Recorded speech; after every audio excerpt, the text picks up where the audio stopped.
ঘিলামৰাই খুব গৌৰৱ উজ্জ্বলভাৱে প্ৰায় অৰ্ধ শতিকা অতিক্ৰম কৰিছে আৰু আজি তিনিদিনীয়া কাৰ্যসূচীৰে গ্ৰহণ কৰা কাৰ্যসূচীৰ প্ৰথম দিন প্ৰায় 1000গৰাকী বিহুৱতীৰ এটা সুন্দৰ নৃত্য তেখেতসকলে আয়োজন কৰিছিলে আৰু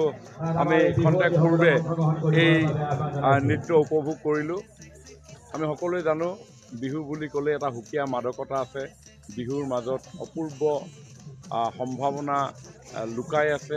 আৰু তাতে ঢকুৱাখানা বুলি কোৱাৰ লগে লগে বিহুৰ লগত জড়িত অন্য এটা নাম ফাট বিহু ঐতিহাসিক এই ঢকুৱাখানাতেই আছে। ঠিক তেনেধৰণে বিহুৰ লগত আমাৰ যি বস্ত্ৰ সম্ভাৰ, এই বস্ত্ৰ সম্ভাৰৰো উৎপত্তিৰ অন্যতম স্থল এই ঢকুৱাখানা। প্ৰত্যেক ঘৰতে ইয়াতে মুগা উৎপাদন হয়, প্ৰত্যেক ঘৰতে ইয়াত এৰী উৎপাদন হয়, প্ৰত্যেক ঘৰতে বস্ত্ৰ নিৰ্মাণ কৰা হয়। গতিকে যথেষ্ট চহকী সাংস্কৃতিকভাৱে এই অঞ্চল আৰু ইয়াত তৈয়াৰ কৰা বস্ত্ৰ পৰিধান কৰি মোক জনোৱা মতে যে আমাৰ বিহুৱা বিহুৱতীসকলে তেওঁলোকে নৃত্য প্ৰদৰ্শন কৰিছে। ঘিলামৰাই খুব গৌৰৱ উজ্জ্বলভাৱে প্ৰায়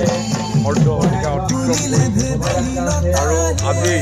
তিনিদিনীয়া কাৰ্যসূচীৰে গ্ৰহণ কৰা কাৰ্যসূচীৰ প্ৰথম দিন প্ৰায় 1000গৰাকী বিহুৱা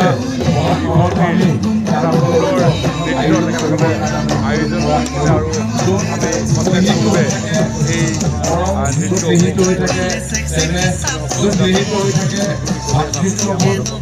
নৃত্য